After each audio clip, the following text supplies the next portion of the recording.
My name is Candy Birch from the League of Women Voters of Johnson County. Welcome to Let's Talk Issues, a public service program co-sponsored by the Johnson County Community College, the Kansas City Star, and the League of Women Voters. Tonight's topic is the 2010 Legislature, major challenges ahead. Here to introduce tonight's panelist is Mr. Jim Sullinger. Thank you for joining us, and let's talk issues. Good evening. Tonight we're focusing on the start of the Kansas Legislature, which is facing what I would consider the most challenging year that I can remember in the 28 years that I have covered the session. So to discuss these challenges, we brought together 2 state senators and 2 state representatives. So to introduce our guests tonight, Representative Arlen Siegfried is an Olathe Republican and Speaker Pro Tem of the Kansas House of Representatives. Next to him is Representative Mike Slattery, a Democrat from Mission who is serving his first term, and he is a member of 5 House committees. Next to him is Senator Terry Huntington, a Fairway Republican, was sworn into the Kansas Senate last month after serving several terms in the Kansas House of Representatives. And my final guest is Senator Jeff Collier of Overland Park, a Republican and a physician. So let's start with the number one topic, the one that's on everyone's mind, and that's the budget. Last year, quite a bit of budget trimming was done, several $100 million. This year, I've been hearing that somewhere in the neighborhood of $300 million to $400 million needs to be cut. Where do you go for that kind of a reduction, and who's going to take the hit? Do we even know at this point? Anybody can pick it up. What is the budget situation as you see it at this point? Well, the budget situation is extremely tough, Jim. We're facing problems that Kansas has never faced before. This is a historic recession, and we have had a reduction of revenue coming into the state.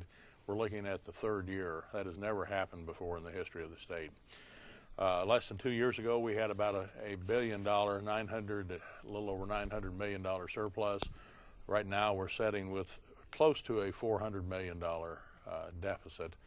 And, you know, that would be equivalent to the average family having $25,000 in the bank one year and being $5,000 in debt the next year. It's just an incredible turnaround. And no surplus. We haven't had a surplus since the $900 billion, and we have no idea.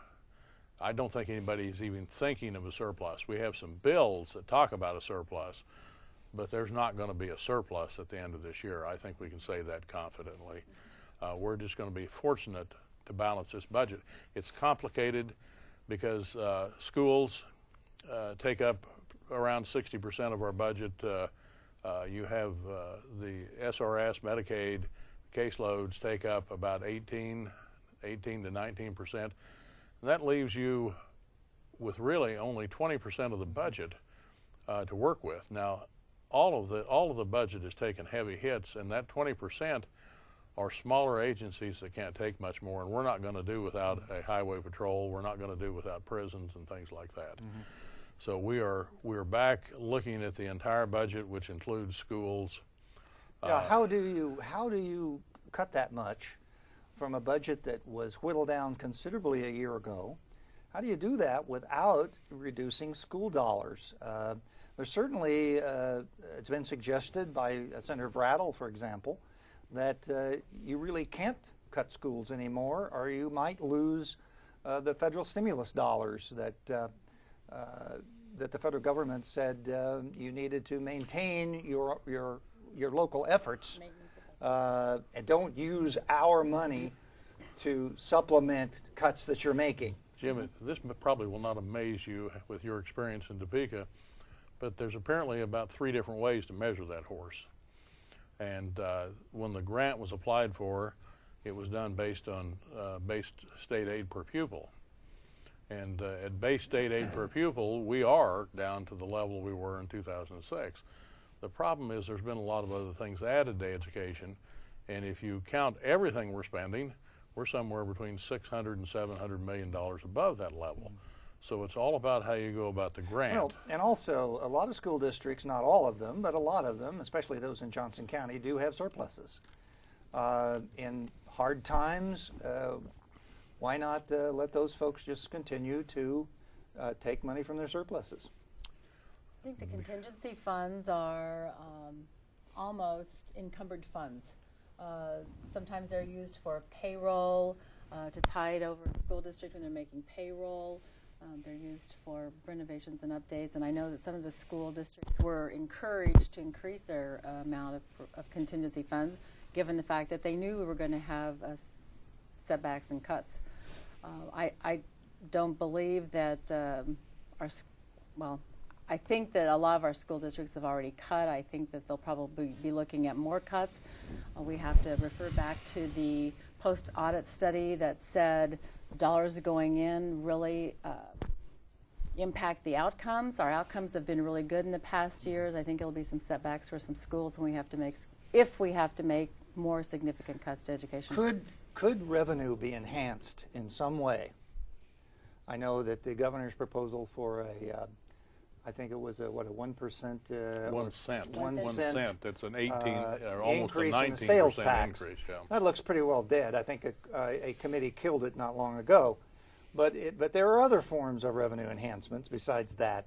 Any way that you can see that some of those could come up, be passed, and that we could get out of this session without reducing state aid to schools?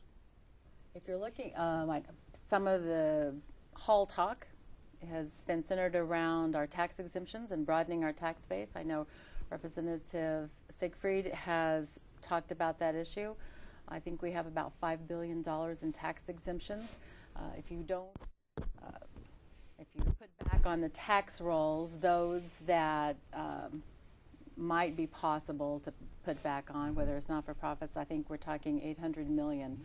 So one of those is Girl Scout cookies. Are we ready to tax Girl Scout cookies? Well, actually, the largest amount that they're talking about is putting the sales tax on utility bills. And after we've already gone through the tremendous increases that we're facing now. I think the other piece of this, though, that is really important is this is not just can we cut enough or can we raise taxes enough. It is how do we grow the Kansas economy. And the decisions that we're making now, they make a big impact on how we get out of this recession so that we have more businesses here. We've already lost a major shopping center is on hold here on 135th Street. If that shopping center were intact and actually functioning on schedule, we'd be making quite a dent in our overall budget problem. One of the tax exemptions that I understand that could be repealed under a bill that I don't think has moved very far yet, but it's there, is the exemption that we currently enjoy when we sign up for a recreational activity, whether it be girls softball or a knitting class from the Johnson County Park and Recreation Department. There's been a suggestion that we repeal the sales tax exemption on that. Some of these things are not, that's not going to be popular.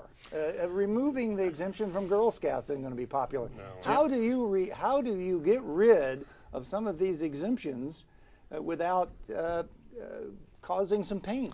Jim, you remember, I think, when John Edmonds was chair of the tax committee, and I was on the tax committee, and you covered a lot of those meetings, and we spent an entire year trying to cut exemptions. And Terry, were you on there then? I was on the tax committee also. And it was one of the least enjoyable years in tax. Gut-wrenching. And we ended up adding 2 tax exemptions. Yes. We didn't cut a 1. These are very important to people, and it's not easily done. And the ones that get the largest amount of dollars have the most followers.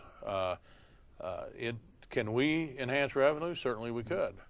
But we have to be very careful, and we have to be careful how it affects our business prospects, as Senator Collier said, because we have to remember, and I'll bring up another negative here, because this is kind of the perfect storm.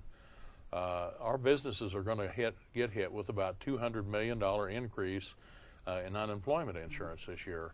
That's going to cost us jobs. And From September of '08 to September of '09, we lost 60,000 jobs in the state of Kansas. The cupboard is pretty bare on unemployment money, I think, right now. We're going to go in negative, I think, next month, if I'm correct. Yeah.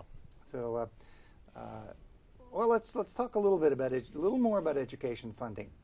I read somewhere, and I'm not quite sure what the source was. Maybe you can tell me, refresh my memory on this. But someone came to the legislature and said that if you consolidated all 293 school districts into 40, that you would save $300 million. I think what about consolidation? I Is consolidation got any ghost of a chance at all? We discussed it on a small basis in the Educational Budget Committee today with some school districts that are going through post-audit, and suggested that they look at that. And I'm talking about a school district that's like a couple hundred students and is surrounded by a couple other school districts that are about the same size. We think that's something they should seriously look at, because these districts are sitting out there, they've lost students, and they have buildings that are not full anymore, and they're having to totally heat them and cool, you know, the whole routine. But I don't think it'll happen quickly. People don't take to that very well. They want to keep their own identity.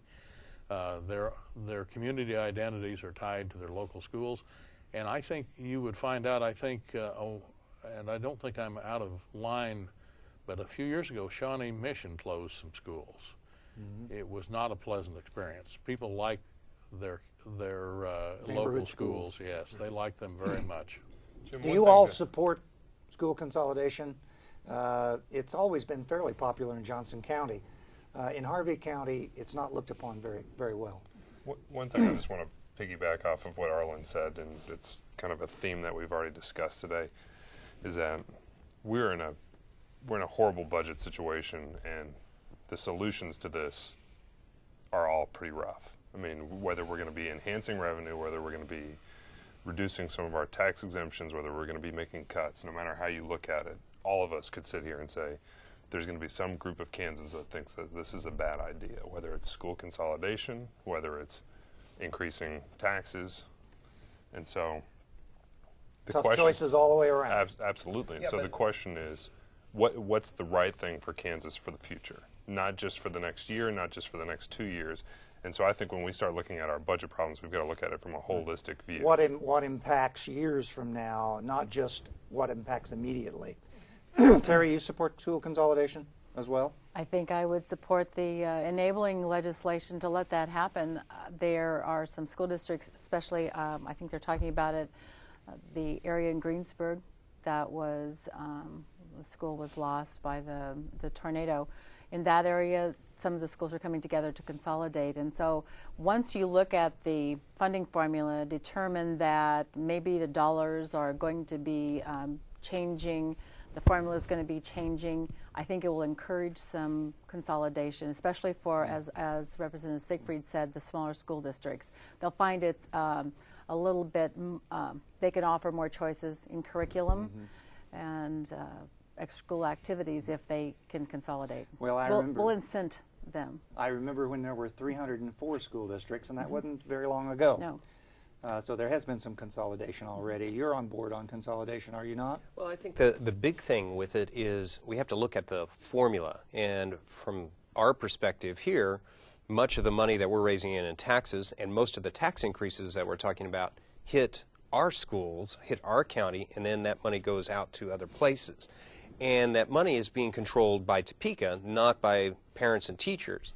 And so when people are talking about consolidation, it is how do we return the local control to the families and to the parents, and so that the school districts themselves can make the right decisions on what's the best way to run it. Johnson County legislators have always been very strong on the idea of local control because a mill in Shawnee Mission raises a heck of a lot more money than a mill in Pratt. So what's the possibility? Our school districts, by the way, with the exception of Olathe, is really maxed out on how much local money they can bring in to the districts. Olathe still got some wiggle room there. Shawnee Mission and Blue Valley are maxed out. Any possibility that you could come out of this session with more local control, more ability to tap local money?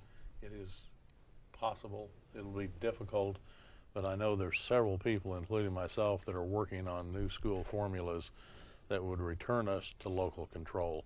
And it's absolutely something that Johnson County wants to see. And I would point out, though, that I think we must understand that any of those formulas, when they, if they should pass, will have equalization clauses in them that help small communities raise more money. Johnson County is never going to get completely off the hook, but we can improve our situation and leave a situation where our local school boards can say, hey, we need this much money. They can go raise it themselves without asking Topeka. And now we know that whatever you do is going to be subject to maybe a Supreme Court interpretation of whether or not it's fair. So I want to get to some of these cuts that have been painful. And one of them, Jeff, that I know you've been involved in is a 10% cut in Medicaid. Medicaid is there, for those who don't know, for our poorest citizens. A lot of poor kids, for example, rely on Medicaid for health care. That's being cut by 10%. I understand that you've been kind of working on trying to get that cut restored. What kind of progress is being made on that, and can it be restored in this kind of a budget atmosphere? Well, the budget cut that we're talking about in the immediate calendar year was a $22 million budget cut out of over $5 billion.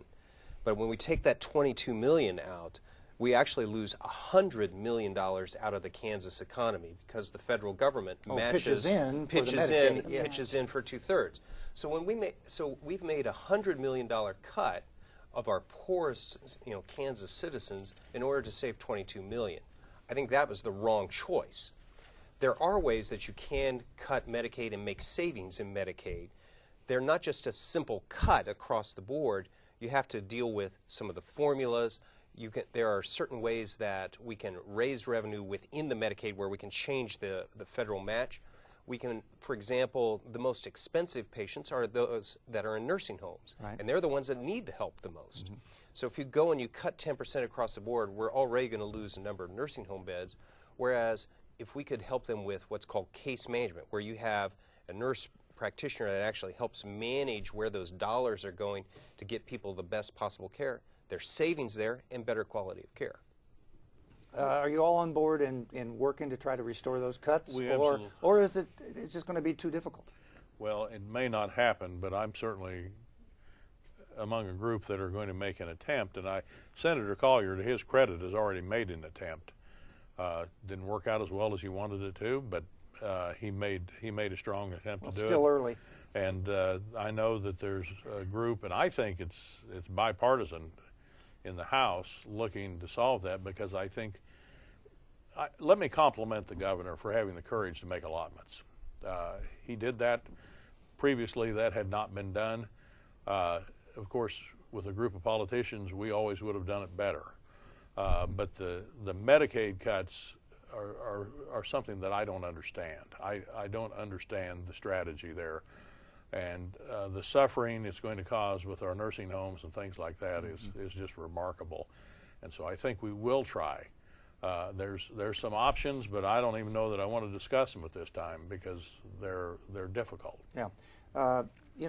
One of the things that I've heard from what I would call observers of the legislative process is that there could be some, quote, revenue enhancements, unquote, whatever form that might take, where you will find Democrats and moderate Republicans forming a coalition to push through some tax initiatives that might keep some of these things from, some of these tough decisions, cuts from being made. What is the possibility that you could see a coalition put together that might wind up butting heads with, say, the Speaker, who is leading a pretty conservative coalition. Well, we saw that. And I think there was some version of that in the last session. We saw that at the end of last session, where we saw the majority of Democrats partnering with a lot of moderate Republicans in order to ensure school funding was able to stay as high as possible. I think that Although it was cut. Yes, it was cut. It did receive a cut, but it was to a much less degree than all the other proposals that we'd heard that year. And whenever communication fails, that's when drastic measures like what happened last year have to occur. And I think that this year has the opportunity for moderates, Democrats, and conservatives to band together to realize we're in a tough situation. Unless we do work together, we're going to have some kind of Band-Aid that's not going to really address the core problems of our budget. So you don't see a lot of infighting coming up with this session? Well, you know, last year, one of the things that happened at the beginning of the session, there was a type of rescission bill. We didn't have allotments then that actually cut school funding very significantly. And it was conservatives and Democrats that got together to restore the school funding here with the idea of let's try to work out a long-term solution in this. And the solution hasn't emerged here. And I think for many people in Johnson County is whatever the solution is that we choose, we need to look at the school formula. We need to give more local control and shift that down. Mm-hmm. Well, let me throw out an idea of where you can get some money. There are a myriad of tax credits that are out there. Many of them help businesses, and many businesses take advantage of those tax credits. But there are also some tax credits that, if you ask the Secretary of Revenue, you'll find out nobody wants them. There's no applications for them, yet they're still in the books. Absolutely. And when you factor in a budget, you actually put those into the budget as if they were taken, as if you had to reduce your revenue because those were taken, but they aren't. So why don't you just get rid of the ones that aren't being used so they don't become a factor into the budget calculation? The ones that are not being used are not a problem, but they don't get you that much money either. The ones that get you really big dollars, I mean huge dollars, have to do with service industries, and that'd be the worst thing we could do to Johnson County. Johnson County runs on service industries. We have to be very careful. I mean, we can go out, and we're looking at that in tax committee now, and we'll be looking at that. We can go cut the sales tax exemption for the miniature doll museum. There actually is one, but you know that gets you about $800 a year. Mm-hmm. You know, so you can play in that playground for a long time and not do anything significant. If you cut enough to impact our shortage, you are going to cause great pain. Now, I've been very straightforward on this. I do not believe we get out of this without some further cuts to education. I think it is impossible at the numbers we're looking at. We have $32 million to make up in our supplement in the present budget, you know, that ends July the 1st because our revenue continues to drop, another $20 million last month. We have no indication in talking to legislative research that that's about to stop. Our unemployment is not coming back strongly. I think it's going to continue to happen, Jim, so we have to play to the worst case scenario. We looked at the 1-cent sales tax. I was the person that made the motion to kill it because the Beacon Hill study shows that would cost us another 26,000 jobs. We're playing against ourselves if we do that. I do think that this is going to be extremely difficult. The other areas you get into are community grants and things like that we can cut into, but your local people are going to be extremely upset by that. You're well aware of things like the Siegfried slider. Yes, which was a tremendous pot of money that was going to go to local communities, which I think got wiped out a year or two ago because of the recession it's on hold. And revenues. it's on hold, but it doesn't do them any good. No, that's true. They may get it someday when they don't need it, but right at the moment. And that brings an interesting point, because that revenue to local units was to make up for lost property tax revenue. That's correct. From exempting from the property tax business machinery and equipment, new business machinery and equipment bought after a certain date. That was a big tax break. It was a nice tax break for business. You've cut the income tax, corporate income tax rate. There have been a lot of tax cuts over the last 5, 6, 7 years to help business. A lot of tax credits formulated to help business. Did we cut too much? Because there are some that will suggest that you did a lot of tax cutting while at the same time doing a lot of spending, and the two have come together with the recession in what I would consider the perfect storm. Well, go ahead, Terry, I was just going to say, Representative Siegfried and I came in at the same time in 2003. At that time, they had just increased taxes, the largest tax increase, significant, $250-some million, because we had been in an economic downturn. Right. And I think that they made some tough decisions then. Now we're in a position where we have to, look at and make some tough cuts. I don't know whether it's going to be to education, but you did mention tax credits, and there are several $100 million worth of tax credits on the books. I served on the Economic Development Committee for 6 years. I know that they're out there, they're not being used, and they could be refactored into the budget, take them off of the book, so to speak, as the Department of Revenue suggested, and that would be... There would be some savings. Definitely some savings.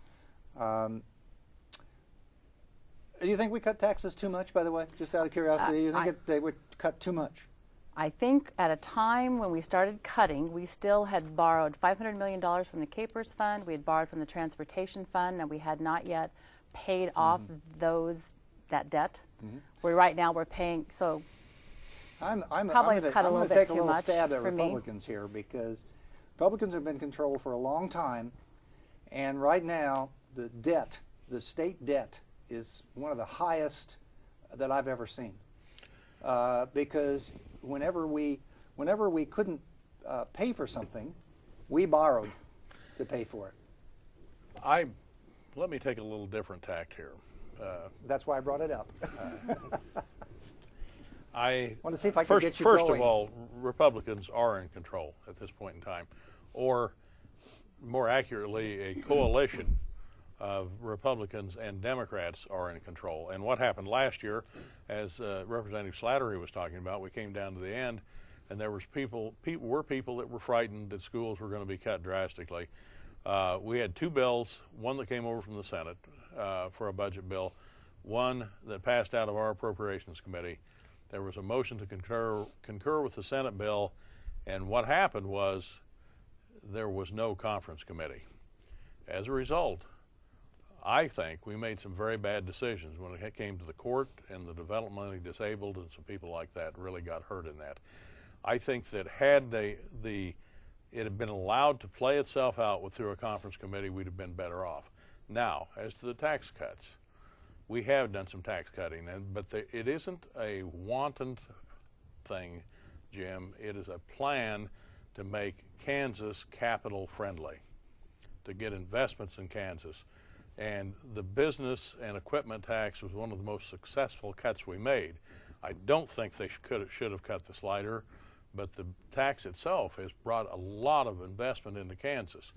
And maybe kept a automotive plant in Kansas City, Kansas. Well, not only that, it cost over $200 million investment to revamp that plant and make it one of the best in the country. And now it's bringing in 900 new jobs in Kansas City, Kansas. But the other thing is, Jim, if you look at the numbers during that time, with all this tax cutting, revenue never dropped. In fact, it averaged growth by 5.1% through that entire period of time until the last 2 years. The problem was spending was at 9% during that period of time. very, very similar to what has happened on a national scale to our country, in the fact that we need some rules that keep us about 1% under what the incoming revenue is in our spending, and we would have a lot of money left over. Now, Okay. we would have been impacted by this recession no matter what we What did. you'd have done in the past. But we still would have been better off than we are at the moment. Let me go away from finances and get to a subject which we all probably have some interest in if we have a cell phone. Missouri, I know, is considering a ban on texting while driving.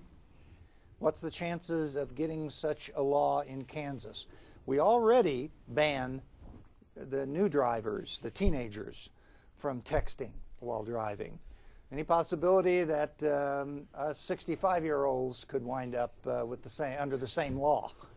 What are the chances? Go ahead. Go. There's a bill that's been introduced. I believe there might be one in the House and in the Senate that have been introduced on this exact issue, and I know that there's a lot of interest on it. It's clear that if you're paying attention to your phone, you're not paying attention to the road. That obviously is a risk to public health and public safety, and I think that the support of something like that's pretty great in Topeka. I think some of the more urban areas would be more likely to be in favor of it. I know that it's pretty hard to manage the highways and byways and the turns. A little different when you're out on a rural country road, not with no cars around inside, and so we'll certainly have to be considerate of those two areas, those two populations. Big cities have already banned it: San Francisco, Chicago. I can see it happening. Maybe it'll happen in cities, and certainly within a city's purview to do that. So maybe it will happen in cities before it happens in the state. Is it possible that we could get a situation where certain counties over a certain size it applies to, and rural counties it doesn't? That would be a little strange. If Not from the state level. Yeah. Right.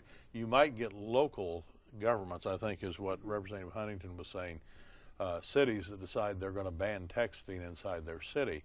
If the state passes a law, it'll apply to the entire state. Correct. Well, it would be. I think it would be a little strange to have you to go to one city where you couldn't text, and you didn't know it because it was allowed in your city. It just would be a strange patchwork if we left it to cities. It would probably all be safer if nobody were texting, if nobody were using cell phones. I think they liken it to somebody driving while drinking, and just as dangerous. The thing that I don't want to see happen is this become a personal rights issue, because when you're in a car, it's a privilege to be in that car. The state of Kansas grants you that privilege, and they have the right to regulate what you do inside that car if it's unsafe. And looking down, texting while you're driving 60 miles an hour is unsafe. What about a statewide ban on smoking in public places? Senator Wysong, who you replaced, Yes. For 2 years had been trying to get some kind of a statewide ban. There obviously are some exceptions that have been written into some of his attempts. Casinos, for example, very resistant to having smoking banned in them. What's the chance? Is a statewide ban a good idea, or is this something that should be left to local cities to work out? Many of our cities in Johnson County, for example, have already have some kind of smoking ban in place. But do we need a statewide, is the question. You replaced the main proponent for this. I did. I have not picked up his exact gauntlets, but I am a proponent of the Clean Air Act. I do think that it's been shown that 10 to 12% of our health issues are related to smoking. If we can do anything to prevent our health costs from escalating, then I think it's a bonus. I enjoy going to places where I don't have to leave smelling like smoke. Northeast, certainly all the cities, I believe, except Miriam, have adopted a Clean Air Act and no smoking in public places, and certainly that's up to the I know a lot of other cities are. Emporia, Salina have adopted that. It's not too long before it's going to happen. And all of you think that at some point in time, maybe not this year, but at some point in time, we'll have such a thing? Well, it may depend on the exemptions. No, too. you're a no. Okay. Well, Why I not? want to explain that, but I think Senator Collier may be on the same track, so let him. I think one of the issues that is out there is where are the exemptions at? And the original Wysong bill said that we're going to ban smoking on public property, and we're going to ban it in certain bars and restaurants. With very and few then they exceptions. but then they went and the only business happens to be a state-owned business called a casino that they started to allow that in. Right. And that brought in a couple of votes. It took out some votes there.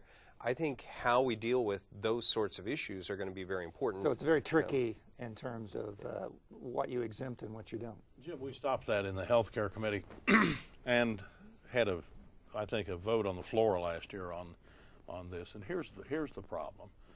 There's a couple problems. First of all, the Supreme Court has said you can do this locally. Olathe has done it locally, and we talk about local control, and my city loves their smoking ban. It's just exactly what they want, and everybody's happy with it. They don't feel like they need the state coming in and telling them what to do. Secondly, when it came over to us, we had testimony from all kinds of experts saying there is absolutely no way that you can stop the harmful effects of smoking. It goes through doors, walls, whatever.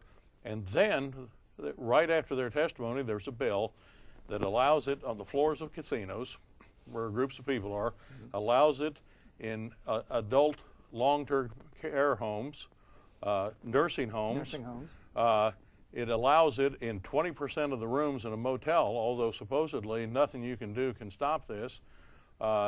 It became an issue of, it seemed hypocritical, as Senator Collier said, to tell private businesses you can't have smoking because you'll harm people, but state-owned businesses, so we can keep getting as much tax money as possible, can have smoking. And there was a pretty strong revolt against it by a number of the people in the House. And that's why I say, unless it does away with those exceptions and allows locals to have the power to have their own smoking ban, despite what the state smoking ban says, I'm not sure you're going to see it right away. Two issues that have gotten some press coverage here that I want to bring up and get your opinions on. There's been some publicity over an effort to do away with the death penalty. We've got a number of guys on death row now, I don't know, 7, 8, 9, and they haven't been executed yet. I don't know when they're going to be executed. It seems like it drags on forever.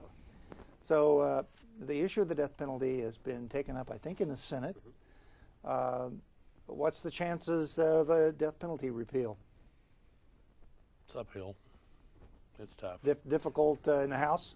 It's difficult in the House for a couple reasons.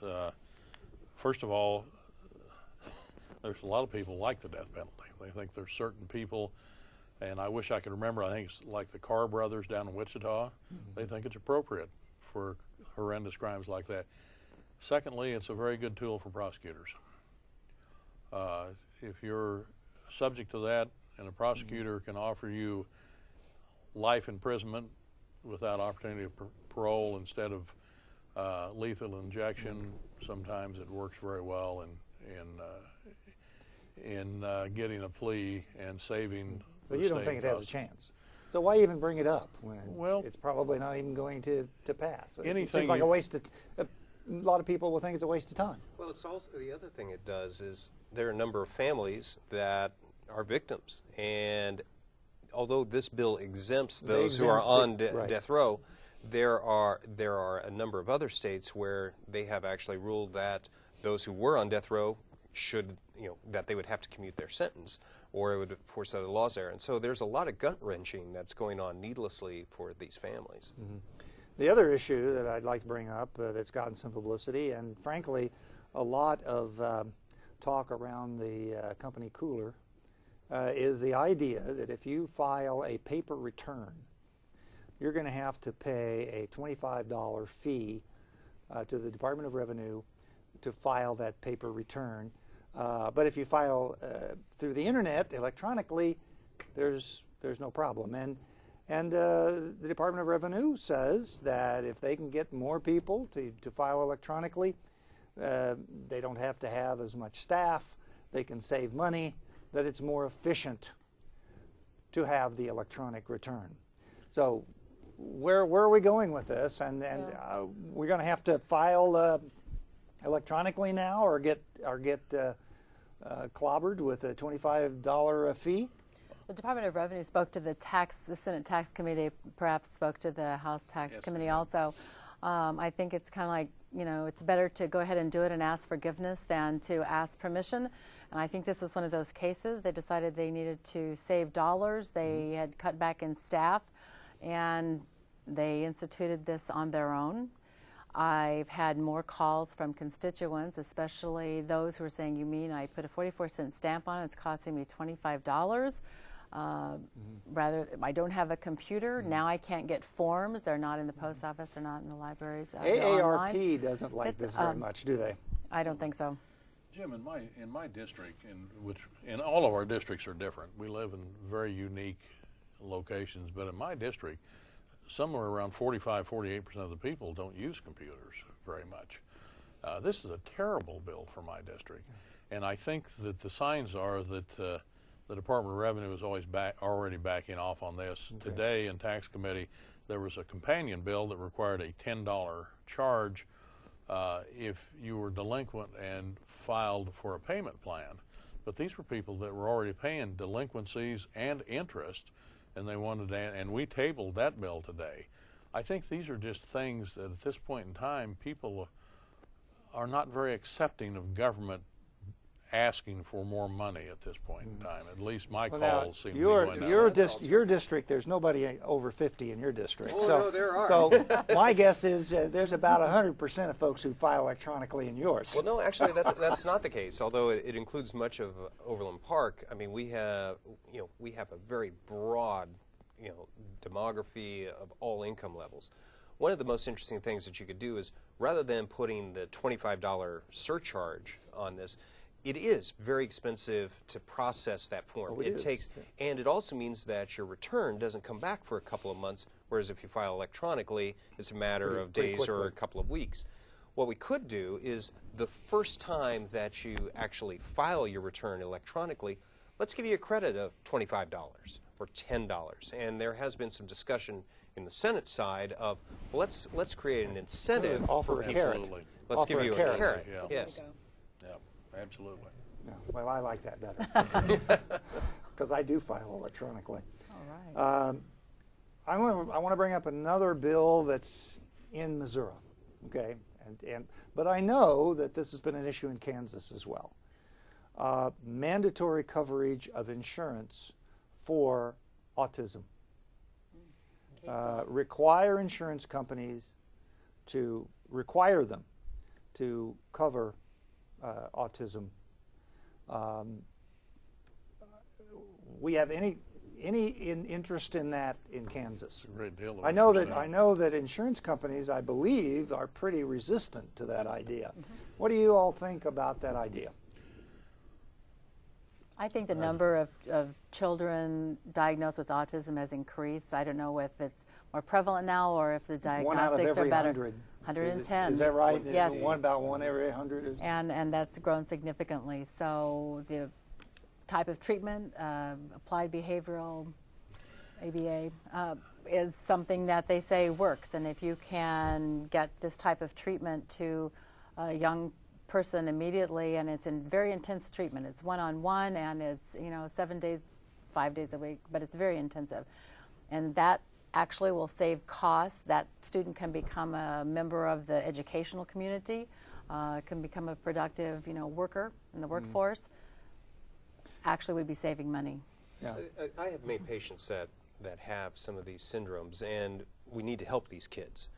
There's also, on the insurance and mandate side, Senator Bond of Johnson County actually started a process many years ago. Former Senator Bond started a process that said, if we're going to have an insurance mandate, let's try it out in the state employee health plan, get some data on that. What is the true cost of this?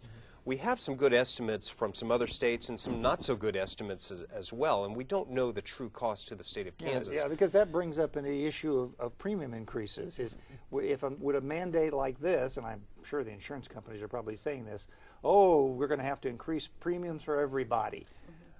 Well, yeah, so maybe what we do is we try it. People are already paying quite a bit for health care right now. Well, let's try it. Let's try it with, we have 100,000 lives, almost 100,000 lives covered in the state employee plan. I think that's a good place to start. And then the proponents of the law will say that it's probably, according to the state of Minnesota, they've implemented the insurance policy already. They say it'll cost about 83 cents per person increase in your premiums. Is that a price that everybody is willing to pay in order for these students to get the help they need? Yeah. Are you on board with the mandatory insurance? As a matter of fact, today I talked to my staff. They are trying to make an appointment with the insurance folks next week on Tuesday, and I also am going to meet with, again this year as I did last year, some families. It's a gut-wrenching problem. I'd much rather work with cutting anything than dealing with a problem like this because it so affects human beings. Eventually something will have to be done, but as Senator Collier said, before we do anything, we must absolutely have a handle on the cost before we do something, and that's where we're trying to get. I think you'll see a bill on the floor of one of the houses again this year. It is a terrific problem, and one of the important things is, because there's no question that there is a direct tie-in between mandates and the cost of health insurance. That is absolute. Is one of the problems is when you get it out on the floor is having everybody's favorite mandate try to tag on to it, and then it becomes amendments. And you get these amendments and they cause a problem. If we can get it on the floor clean and get a promise from people not to run at it with a bunch of amendments, it might have a shot, Jim. Okay. I can never recall exactly what year it's supposed to run out, but the multi-year highway plan that was passed, it was supposed to be 10 years, either ran out last year or is running out this year. Is it run out last year? Last year. Okay, it ran out last year. We have no multi-year highway plan at the moment. What's the possibility of getting another one? That highway plan over the last 10 years has done some nice things for Johnson County. It's frankly has put our roads in a whole lot better condition than, say, Missouri's roads. What's the chances that we can get a highway plan even this session? I'll lead in with that, and if I had my way, which I rarely do, but if I had my way, we would begin a highway plan immediately, unfunded, but prioritizing and directing KDOT, the Kansas Department of Transportation, to begin engineering studies on our most pressing projects, because one of those, probably more than one of them, but one of them, one of the biggest ones is right here in Johnson County at K10, I-435 and I-35, where we have around 250,000 cars a day going through there. Within about 15 years, it'll be at 350 to 80,000 cars a day, and that is locked down. It won't function at that point in time. It's a $600 million project. We're broke, but we need to have it planned and, to use the going term right now, shovel ready. And as we start coming back out of this, we can do it in 100 million segments and begin financing it. It'll be a while before you see a big, fully funded transportation plan again. I think it'll be a few years. But we can begin the process because Johnson County has to have it. Mm-hmm. What about the rest of you on a multi-year plan? Well, one of the things, though, is the decision that the governor made in the rescission bill was to cut $50 million out of the highway, and the current spending there, not only affecting jobs, but what they're doing is they're deferring maintenance to the long term so that 10-year plan or whatever comes up in the future is harder to deal with. The second thing that happened is in the rescission bill and also in the next budget, where they are taking money is they're actually taking the money that has been set aside specifically to do this. We just took almost $80 million out of the highway plan. Next year there's another $100 million, and they're just going to shift from that into the general budget here. And so, we're going to have to deal with our budget problems in order to do this, and so stop digging the hole deeper. Right. And we're still paying back the debt on the $500 million that we borrowed from the last downturn. And so we have some bonded indebtedness. Is there any money for debt? There isn't even money for debt reduction, is there? Oh no. Not right now. So, I mean, we're servicing the debt. We have And what it's between it's a huge 3.5 and $4 billion right. worth of debt that we're servicing, and that's a load. Yeah, That's there's in a its- lot in of itself. interest payments Yes. come due every month. And we've not been paying some of those, actually, because of lack of Well, funds. and in many cases, the Department of Education has held up payments to school districts because the money just wasn't there, and they had to wait a couple of weeks or 3 weeks before they could distribute that money. I was going to say, Hence the need for it's contingency tighter. funds. This is the worst situation I've seen ever, maybe since the Great Depression of the 30s. Speaking of the economy, I know legislators do have experts, economists that come in and brief you all and talk about the economic situation and the future. What are they telling you right now about the future of the Kansas economy? When are we getting out of this? It used to be, back many years ago, that it was said that Kansas was always the last to go into a recession and the last to come out. Are we? What's it look like at this point in terms of the Kansas economy? Well, serving on the Economic and Development Committee, we've spent the majority of this year so far hearing testimony from different groups around the state, talking about their projections. And one of the strengths of our state is that our economy is completely diversified. We're now becoming a leader in biodefense. We're becoming a leader in the animal sciences. We obviously have agriculture. We have manufacturing with the aerospace industry down in Wichita. We're becoming leaders in the cancer research, and again, that's going to help. That's helped keep the floor for our recession there, and hopefully that when the economy starts to turn around, one of those industries will hopefully pick up and will help kind of put a little wind in our sails to move our state forward quicker than some of the other states that don't have as diversified of an economy. In a memo that was written last November by Alan Conroy, who's the head of our legislative research, after checking with economists, he made the note in there that historically Kansas, and I think the records went back to 1948, historically Kansas is one of the last states to come out of a recession. Now, as Representative Slattery has stated, things are changing in Kansas. I think Johnson County will lead the way out of this recession. However, Sedgwick County is in dire straits because of the aircraft industry. And yes. they are lagging, and I'm not sure how to help them. But I am confident that it'll be Johnson County that leads the way out of this. So when Johnson County begins to explode again, you know that the end is coming for the recession in Kansas. But nobody. How far off are we? Nobody knows.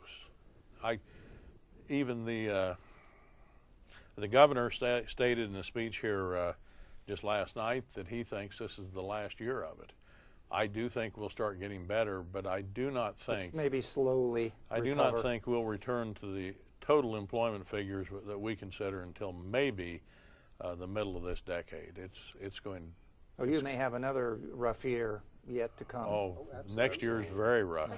But the good news is, as Representative Slattery said, we do have NBATH coming. We do have, which will bring thousands of jobs, and we have the animal health industry, and we have the research triangle and dollars going into that, and I think that bodes well for Kansas. We only got a few minutes left, so I want to turn to politics. Politics? Politics. I thought we've been talking I about that. thought, what, Well, we're going to talk about public policy. Politics, can anybody beat Sam Graves or Sam Brownback? Absolutely. I mean, is there any possibility that he will not be governor Absolutely. next year? Anything's possible. As we've seen in some states, you thought the race was over, and then somebody has a major gaffe that upsets the majority of the population, and things can change. It is his race to lose. He would have to do something remarkable at this point in time to lose the race. He is well financed. His name ID is incredible at a level that most politicians can only dream of, and it's his race to lose. If he runs a decent campaign and performs well, he'll win the governorship. The other thing to keep in mind is we don't even know who the Democratic candidate Exactly. is. So depending on who that person is. It's starting to get kind of late. That's true, but again, I thought it was Tom Holland. well, once that candidate comes out, that's made known, then things are going to start changing. U.S. And issues are going to be a big part of this. Yeah. And U.S. Senate, Todd Tiahrt going against Jerry Moran, 2 congressmen. Very heated primary coming up. Who comes out on top in that one? Boy, that is a tough one. The polls are very close right now. We all have our own individuals. I think Moran's probably ahead in Johnson County. But Tiahrt probably looks pretty good in Sedgwick County. Tiahrt is way ahead in Sedgwick County, and so it's District 1 and 2 are going to decide this one probably before it's over with. I think you could be right on that. Yeah. But I think it's going to be very close at the end. I really do. And that creates several other really interesting races in the state of Kansas. True.